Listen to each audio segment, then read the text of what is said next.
Hey everyone, and welcome back to the channel. After what seems like years and years of delays, we have finally gotten the trailer for Bob's Burgers the movie. So let's sit down, dissect, and discuss exactly what we saw. Are you hungry for something good? Something juicy? How you doing? What? Something beefy? What is going on? Ta-da! Fresh hot burgers, sexy burgers. Len. What? It's summer, and sex sells, baby!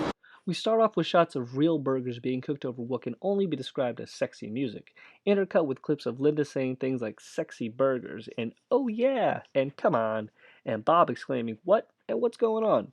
We then flash cut to a scene of Linda wearing the burger costume but it is now adorned with a bikini. First we see her revealing the costume for the first time in the alleyway behind the restaurant, a scene which is later continued at the end of the trailer.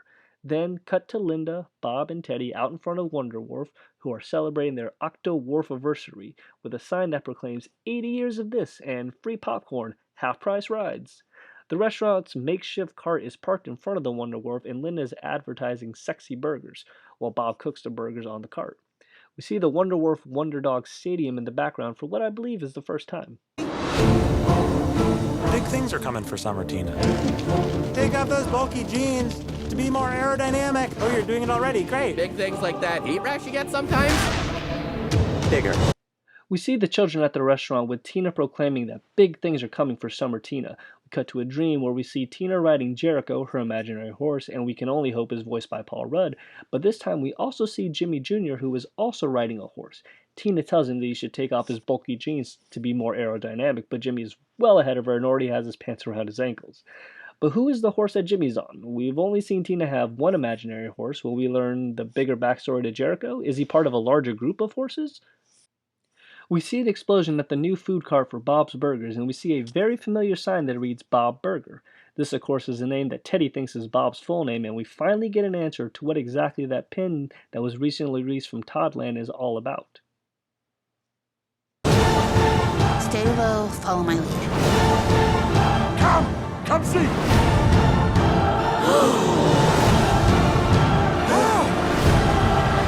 We see Tina, Jean, and Luis walking through what appears to be a mobile home lot.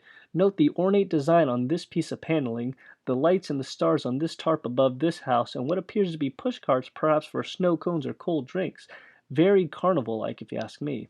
Could this be the living area for the folks who work at Wonder Wharf?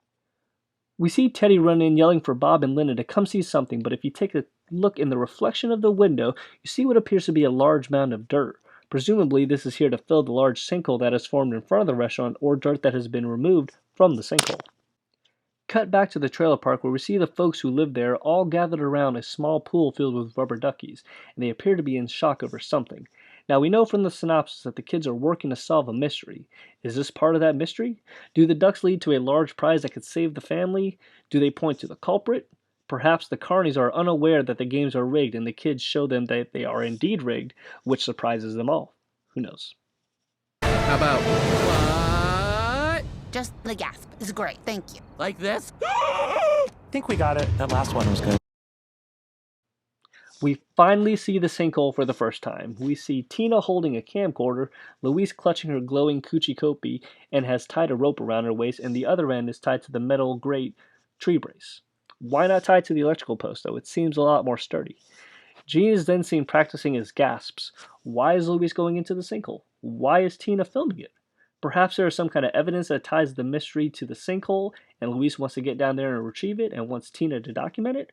Or perhaps they are filming a fun little movie and they are just using the sinkhole as a location.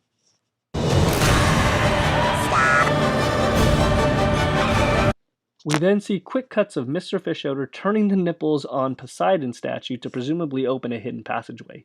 A reunion of the Itty Bitty Ditty Committee with Tina and Luis on the cup and straws, Peter Pescadero on what appears to be a fry basket with a string, Daryl playing a spinning wheel adorned with ketchup and mustard bottles, with regular-sized Rudy on a makeshift drum kit comprised of a mop bucket, an overturned pot, a box that reads potatoes, a box that reads napkins, and a grill grate.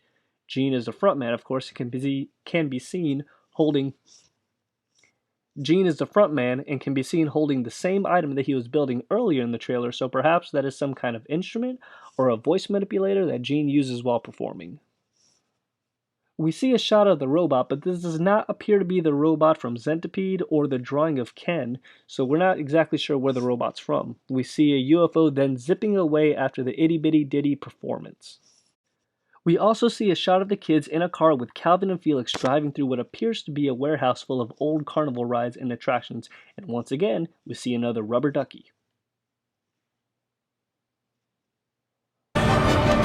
Okay. Not what I was expecting.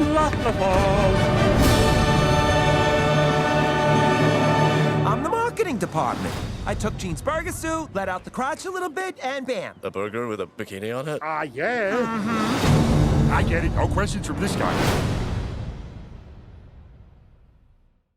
We then see a shot of the kids riding what I assume is a dumbwaiter type device that would bring clothes and dishes from Felix's treehouse to the main house. This assumption is supported by the fact that we see dirty dishes in the buggy. We then see Luis jump out and grab the wire to either stop the buggy from continuing forward or for her to jump off and make her way back to the treehouse. Now what I find odd is that we see Calvin, dressed as the captain here, also leaving his treehouse at the same time.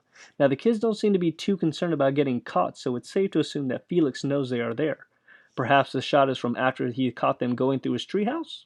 Quick shot of good and bad Coochie Copia along with all their friends, so are we going to get another fever dream sequence here? We end the trailer with a couple of quick shots, all capped off by a nice little sweet clip of Bob and Linda dancing through the streets here. After the title reveal, we are back to the scene in the beginning in the alley where Linda reveals the new burger costume. She says that she took Gene's old costume and put the bikini on it, but if you look closely, Gene's old burger costume has 10 sesame seeds, and this costume has no less than 13. Who are you trying to fool, Bento? Bob seems to be confused about the costume, but Teddy has no questions and is all on board, because of course he is. And there you have it, folks, our official breakdown of the trailer for Bob's Burgers, the movie. Don't forget to get your tickets for May 27th, and we will see you then.